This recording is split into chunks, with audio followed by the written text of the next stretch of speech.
Selamat siang Ibu. Perkenalkan, kami mahasiswa-mahasiswi jurusan Keperawatan Universitas Pelita Harapan.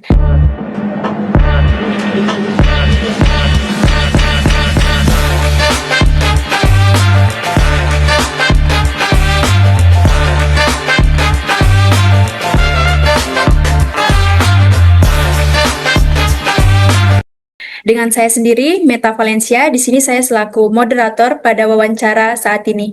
Di sini saya tidak sendiri, saya bersama dengan teman-teman kelompok saya. Dan sebelum masuk dalam sesi, kami akan terlebih dahulu untuk memperkenalkan diri kami masing-masing. Perkenalkan, nama saya Olivia Angelika Inuhan. Nama saya Intan Yuliana Siregar, Ibu. Nama Ya. saya Grace Fitria Lastreto. Saya Oke. Citra Britania Bingu, Ibu. Ya. Saya Brigadir Nilet Lora. Halo Ibu, perkenalkan saya Daniel Luki Bagu. Ya. Perkenalkan Ibu, saya Dista Novel Sinaga. Dan saya Sadegar Eklesia Tumuri. Perkenalkan, nama saya Aura Patricia Gula, Ibu. Baik Ibu, kami izin untuk mempersilakan Ibu terlebih dahulu untuk memperkenalkan diri dan juga asalnya Ibu. Oh iya, makasih ya. Anak-anakku sekalian, saya Ibu Siti Rabia. Ya, alamat saya di Jalan Marisa Barat di Kabupaten Muna, Provinsi Sulawesi Tenggara. Pekerjaan saya masih aktif sebagai PNS guru SMA Negeri 1 Raha. Selain itu saya juga aktivis di kegiatan sosial kemasyarakatan. Saat ini saya masih menjadi ketua pimpinan daerah Aisyah Kabupaten Muna. Juga saya sebagai ketua penggiat anti narkoba intervensi berbasis masyarakat di Kelurahan Raha 2 Kabupaten Muna. Selain itu saya juga sebagai wakil ketua di organisasi PUSPA, yaitu Partisipasi Publik untuk Kesejahteraan Perempuan dan Perlindungan Anak. Ya, seperti itu giat saya. Di samping saya masih sebagai guru SMA Negeri 1 Raha. Oke, baik Ibu. Kami sangat mengucapkan terima kasih atas kesediaan Ibu sebagai narasumber bagi tugas mata kuliah kami ini. Kami di sini akan mengajukan beberapa pertanyaan dan kiranya Ibu bersedia untuk menjawab. Kami akan menampung jawaban Ibu dan Ibu tidak perlu khawatir, tidak ada interupsi apapun dari kami. Jawaban yang Ibu berikan akan menolong kami untuk menyelesaikan tugas mata kuliah kami. Dan kami izin untuk mendokumentasikan kegiatan kami. Namun sebelum masuk dalam sesi tanya jawab, apakah Ibu ada yang ingin disampaikan atau ditanyakan? Oke, baik Ibu, kalau sudah tidak ada, kita akan masuk ke dalam sesi tanya jawab. Pertanyaan akan diajukan oleh beberapa teman saya. Untuk pertanyaan pertama akan diajukan oleh teman saya, Intan. Kepada Intan, kami persilahkan. Baik Bu, Jadi pertanyaan pertama, menurut keyakinan Ibu, dosa itu apa dan apa dampak dosa dalam Ya, kembali kepada persoalan dosa. Dosa adalah tindakan ya, yang tindakan atau perbuatan yang melanggar perintah Allah Subhanahu wa taala, norma atau hukum agama. Itu pengertian daripada dosa. Kemudian kita lihat di sini bahwa dampak dosa dalam kehidupan manusia itu dapat menjauhkan diri hamba Allah kepada Sang Pencipta. Bisa menyebabkan kegelisahan, ketidaktenangan jiwanya, ya. Kemudian bisa menghalangi rezeki dan keberkahan. Dosa juga dapat melemahkan hati, membuatnya menjadi keras dan merusak tatanan masyarakat. Ya, seperti itu kalau pengertian dosa. Nah, dosa di sini ya kita bisa lihat baik dari perkataan, lisan, tulisan maupun dengan perbuatan melalui fisik. Ya, saya kira seperti itu ya. baik untuk pertanyaan yang nomor 2, bagaimana agama Ibu memahami tentang keselamatan dan kehidupan kekal? Oh iya, memahami agama Islam, agama saya yang saya anut, memahami tentang keselamatan dan kehidupan kekal. Iya, betul. Bahwa berbicara mengenai keselamatan di sini, keselamatan dunia dan ukhrawi. Nah, tentu untuk mencapai tujuan akhir, ini tujuan akhirnya perlu upaya maksimal kita lakukan yang berkaitan dengan ibadah. Nah, kehidupan manusia di dunia hanyalah sebatas persinggahan mencari bekal. Ya, mencari bekal dalam arti kata meningkatkan amal dan takwanya kepada Allah untuk mencapai tujuan akhir, yaitu kehidupan abadi atau kehidupan kekal.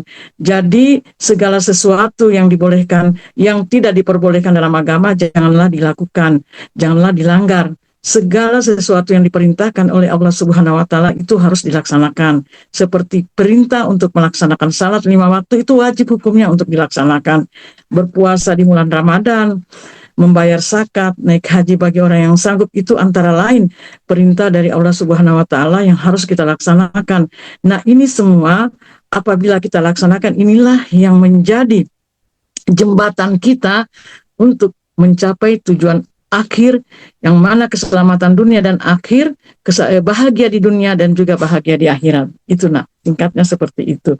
Jadi keselamatan dunia diraih dengan menjalankan semua perintah Allah Subhanahu wa Ta'ala. Ya, ada larangannya, jauhi larangannya. Sementara yang menjadi perintahnya itulah kita laksanakan. Seperti tadi contohnya adalah melaksanakan salat 5 waktu sehari semalam, itu wajib hukumnya. Ya, itu antara lainnya. Ya. Ya, baik Ibu. Pertanyaan yang ketiga itu, menurut keyakinan Ibu, bagaimana cara supaya seseorang bisa diselamatkan dan memperoleh hidup yang kekal, Ibu? Ya, bagus sekali. Bagaimana menurut agama kami cara seseorang bisa diselamatkan dan memperoleh hidup kekal? Tentu hidup kekal di sini yang diinginkan adalah kehidupan yang bahagia di akhir nantinya. Tentu seperti tadi, ini masih merupakan pertanyaan yang berstruktur, masih relevan dengan pertanyaan nomor 2 tadi, bahwasanya manusia hidup di dunia ini menurut agama kita menjalankan kehidupan dunia dan juga menjalankan kehidupan akhir. Dunia hanyalah tempat persinggahan, ya, hanya sementara. Nah, kehidupan akhir yang abadi itulah yang menjadi tujuan. Oleh karena itu, bagaimana cara supaya bisa mendapatkan keselamatan yang tidak lain, dan ini menjadi pasti, menjadi harga mati, harus beribadah, meningkatkan iman dan takwa, ya, melaksanakan perintah dan ajaran agama sesuai yang diperintahkan oleh Allah Subhanahu wa Ta'ala berdasarkan Al-Quran dan As-Sunnah. Kemudian dengan menjalankan agama itu dengan sebenar-benarnya, menegakkan dan menjunjung tinggi agama Islam yang sebenar-benarnya. Oleh karena itu tidak ada cara, ya, kecuali melaksanakan perintah ajaran agama. Itulah cara yang maksimal yang kita lakukan untuk menjadi persiapan menuju kehidupan akhirat yang bahagia. Ya, jadi tadi seperti melaksanakan ibadah, jangan putus-putus, harus tetap istiqomah, ya, harus dia laksanakan, karena itu merupakan suatu yang merupakan kewajiban yang tidak boleh lagi ditawar-tawar. Itu harga mati. Salat 5 waktu, ya, enggak boleh misalnya salatnya hari ini salat, besoknya tidak beribadah. Dengan adanya perintah Allah yang dilaksanakan ini, insya Allah apa yang menjadi tujuan akhir itu untuk mencapai kebahagiaan, untuk mencapai kehidupan abadi yang baik, yang bahagia nantinya, tentu dengan cara melaksanakan perintah Allah dan menjauhi segala larangannya. Nah, untuk bisa menuju ke situ, ya, ada konsep hidup yang kita laksanakan. Tentu ada ajaran-ajaran.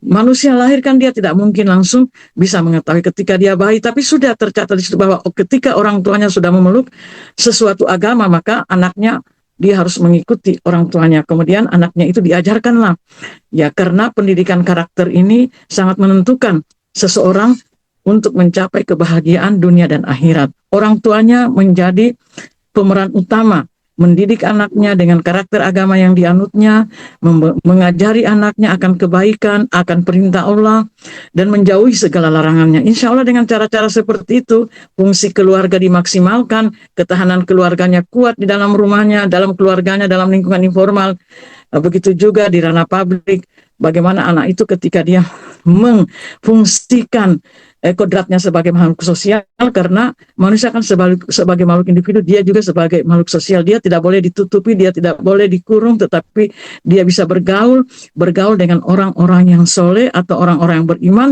sehingga ini akan memudahkannya untuk bisa mencapai keselamatan pada akhirnya nanti. Ya, dapat diselamatkan dalam memperoleh hidup yang kekal dengan cara-cara yang melaksanakan perintah Allah dan menjauhi segala larangannya, mulai dari usia dini. Sejak usia dini anak sudah harus ditanamkan keimanan yang kuat, agar ketika dia remaja, ketika dia dewasa, dia tidak mudah terpengaruh dengan hal-hal yang bersifat negatif.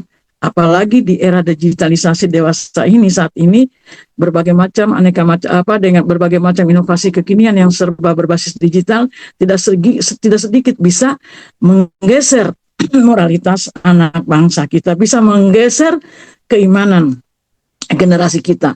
Oleh karena itu pentingnya pendidikan agama itu harus diberikan kepada anak mulai dari lingkungan keluarga, karena lingkungan keluarga ini menjadi salah satu dasar fondasi yang kuat, di mana dasar pewaris kultur yang utama itu adalah dalam lingkungan keluarga. Jadi keluarga harus betul-betul menanamkan keimanan sejak dini kepada anak. Insya Allah dengan cara-cara itu seseorang itu bisa diselamatkan dalam memperoleh hidupnya kekal. Ya, saya kira seperti itu, Nak. Oke, baik Ibu, terima kasih. Kami mengucapkan terima kasih banyak untuk kesediaan Ibu sudah menjawab setiap pertanyaan-pertanyaan dari kami. Dan tidak terasa ini sudah tiba di penghujung. Semoga dengan sesi wawancara ini kami dapat semakin diberkati karena kami bisa mengetahui satu sama lain mengenai agama-agama yang ada di luar sana.